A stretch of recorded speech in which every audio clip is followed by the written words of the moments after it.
안녕하십니까. 언제나 소비자편에서 방송하는 콘스탄트 김입니다. 이번 시간에는 돈 버는 중요 상속. 지난번에 상속주택하고 종부세에 대해서 말씀 나눴는데요. 이번에는 상속주택하고 양도세에 관해서 말씀 나눠보도록 하겠습니다. 상속주택이라고 하는 것은요, 예기치 않게 갑작스러운 부모님 등의 사망으로 인해서 상속인들이 어쩔 수 없이 받게 되는 주택이다 보니까 불이익을 주면 안 되겠죠. 가령 주택수에 포함시켜갖고 양도세 중과를 한다든가 종부세 중과를 하면 안 되겠죠. 그렇기 때문에 이 주택에 대해서는 상속주택 특례를 적용해서 양도세 등의 혜택을 주고 있습니다. 만약에요, 1주택을 보유한 상태에서 상속주택을 받았다. 그러면 2주택이 되거든요. 이랬을 때 양도세 중과를 피할 수가 없게 됩니다. 하지만 상속주택 특례로 중과를 배제하게 되겠습니다. 왜냐하면 상속주택은 주택수에서 포함시키지 않기 때문에 그렇습니다. 따라서 비록 상속주택을 받더라도 2주택자가 되겠지만 기존에 보유하고 있던 주택을 양도하는 경우에는요. 1세대 1주택의 요건만 갖췄다면 언제 10년, 20년, 30년 뒤에 매도하더라도 비과세 혜택이 있다는 것이 되겠습니다. 그러나 어떻습니까? 상속 이후 취득한 주택에 대해서는 상속주택 특례가 적용되지 않습니다. 그러니까 무주택 상태에서 상속주택을 받은 다음에 이 자녀가 새로운 신규주택을 샀다. 이랬을 때는요, 당연히 특례가 적용되지 않으니까 주의하시기 바랍니다. 따라서 신규 주택을 양도하는 경우에는 비과세 혜택을 주지 않습니다. 양도세 과세 대상이 되겠습니다. 그리고요, 기존 1주택을 보유한 상태에서 상속주택을 양도하는 경우도 있겠죠. 이때는요, 만약에 상속 후 5년 내에 상속주택을 양도한다면 양도세 중과는 해주지 않고 일반 과세, 그러니까 기본 세율로만 과세를 합니다. 하지만 5년 후 상속주택을 먼저 양도하는 경우에는 그 주택에 대해서는요, 양도세 중과를 피할 수 없으니까 이때는 어떻게 하면 좋겠습니까? 5년 후가 된다면 당연히 기존 주택을 팔면은 비과세죠. 그런 다음에 상속주택을 다시 조건에 맞춰서 3년, 2년 이상 보유하게 된다면 어떻습니까? 당연히 이것도 비과세가 되니까 잘 관심 있게 지켜봐 주시고 잘 평가해서 절세 전략을 세울 필요가 있습니다. 그리고요, 상속주택 비과세 특례는 피상속인과 상속받은 사람이 별도 세대를 구성하고 있어야만 적용이 가능합니다. 가령 아버지가 같이 살고 있는 아들한테 준다면은 이것은 상속주택 그 양도세 관련돼서 특례 적용하지 않습니다. 가령 아버지가 1주택, 그 다음에 아들이 1주택인데 2주택이잖아요. 원래 여기 2주택이었는데 갑자기 상속주택을 받았다고 해서 1주택만 인정한다는 것은 말도 안 되지 않겠습니까? 그래서 동일 세대는 불가능하다. 하지만은요, 동일 세대가 아닌 경우, 별도 세대인 경우는 가능하겠죠. 물론 동거복량을 이유로 해서 합가한 경우엔 동일 세대도 특례가 가능합니다. 그런데요, 상속주택이 이번에는 여러 채를 받은 경우도 있습니다. 그렇다면 상속주택 특례는요, 모두 다 해당될까요? 그렇지 않습니다. 그 여러 채 중에서 선순위 상속주택만 특례 적용이 가능합니다. 따라서 다른 것들은 그 특례가 적용되지 않으니까 주의하시기 바랍니다. 자, 그런데요, 여러 채 중에 과연 어떤 것을 상속주택으로 정할 것이냐, 내 마음대로 정할 수가 없습니다. 조건이 있거든요. 선순위 상속주택이라고 하는 것은 먼저 피상속인이 소유한 기간이 가장 긴 주택이라면 그 주택이 되겠습니다. 그런데 똑같다 이거죠. 그랬을 때는 피상속인이 거주한 기간이 가장 긴 주택이 되겠습니다. 그런데 이것도 똑같다 이거죠. 그랬을 때는 피상속인이 상속 개시 당시에 거주한 주택이라고 가정해 보겠습니다. 근데 이것도 똑같을 수가 있는지 모르겠으나 이것도 똑같다면요, 기준 시가가 가장 높은 주택이 바로 상속주택이 되겠고, 이것마저도 똑같다? 정말로 황당하지만요, 그때는 상속인들이 지정한다면 그 주택이 상속주택이 되겠습니다. 그리고요, 후순위 상속주택을 받은 경우에는 기존에 1주택이 있다면 어떻습니까? 기존 주택은 양도세에 비과세가 불가능합니다. 주의하시기 바랍니다.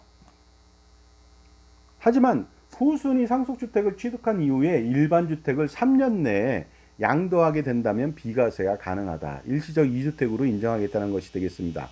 물론 일반 주택을 1년 이상 보유한 상태에서 후순위 상속주택을 받아야만 합니다.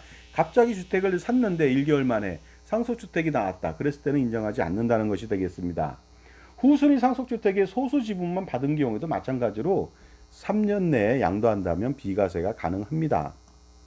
자, 그런데 여기서 주의할 점이 있습니다. 상속주택의 취득 시기 가지고서 왈가왈부합니다. 그런데요, 상속주택이라고 하는 것은요, 그 등기 접수일이 아니라 상속 개시일이 되겠습니다. 주의하시기 바랍니다.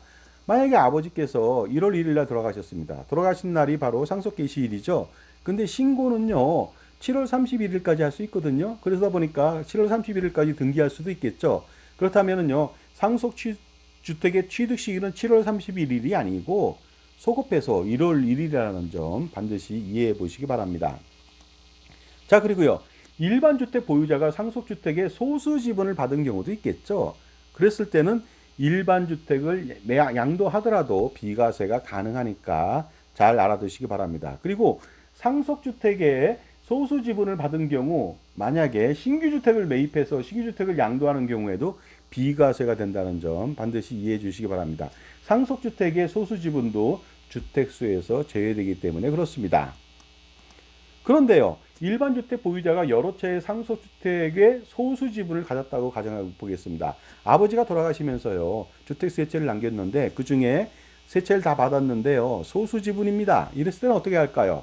그때는요, 상속주택으로 해당되는 선순위 상속주택의 소수 지분만 주택수에서 제외되고 나머지 주택은 주택수에 포함되니까 굉장히 주의할 필요가 있겠죠. 자, 그리고요, 일반 주택을 보유한 상태에서 상속주택을 두 채 이상 받은 경우도 있겠죠. 자, 이랬을 때는요, 후순위 상속주택을 양도한다면 양도세 과세합니다. 그리고 남아있는 선순위 상속주택하고 일반 주택이 있는 경우에는 일반 주택을 양도한다면 당연히 비과세가 되겠죠. 그러니까 두 채 이상의 상속주택을 받았다면 선순위만 특례에 해당된다는 것이 되겠습니다. 자, 지금까지 제 정보가 도움이 되신다면 무료 구독하고 좋아요 부탁드리겠습니다. 그리고 특히 멤버십 회원가입을 통해서 보다 다양한 혜택 받아보시기 바랍니다. 감사합니다. 자, 이번에는요, 공동으로 주택을 상속하는 경우가 되겠습니다.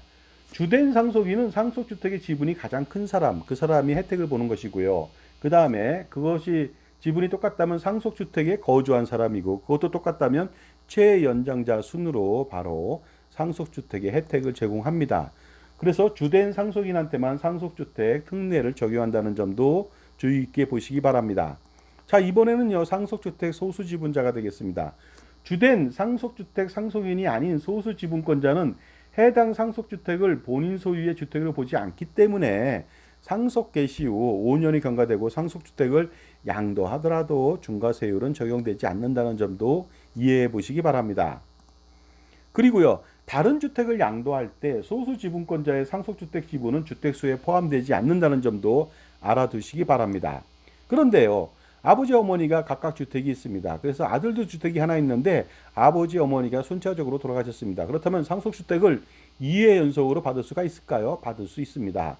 상속주택을 2회 받는 경우가 있겠죠. 가령 일반 주택이 있는데 아버지께서 돌아가셨습니다. 그래서 상속주택을 받았는데 일반 주택을 팔아서 비과세 해놓고 상속주택만 남아있는 상태죠. 그 상태에서 만약에 이번에는 모친께서 돌아가신다면 또다시 상속주택을 받겠죠. 그랬을 때 기존의 상속주택, 부친으로부터 받았던 주택은요, 바로 어떻습니까? 일반 주택이 되므로 상속주택 특례가 또다시 또 적용되니까 주의 깊게 이것도 봐주시기 바랍니다. 자, 세금하니까 굉장히 복잡하죠. 근데 자산가들하면요, 이렇게 양도세나 종부세나 그것뿐만이 아니고 상속증여, 종소세, 건보료 엄청나게 많은 문제점을 고민을 안고 있다는 것이죠. 이것을 반드시 해결할 필요가 있습니다. 저는 3,300여 차례의 투자절세 VIP 컨설팅을 해온 경험자가 되겠습니다.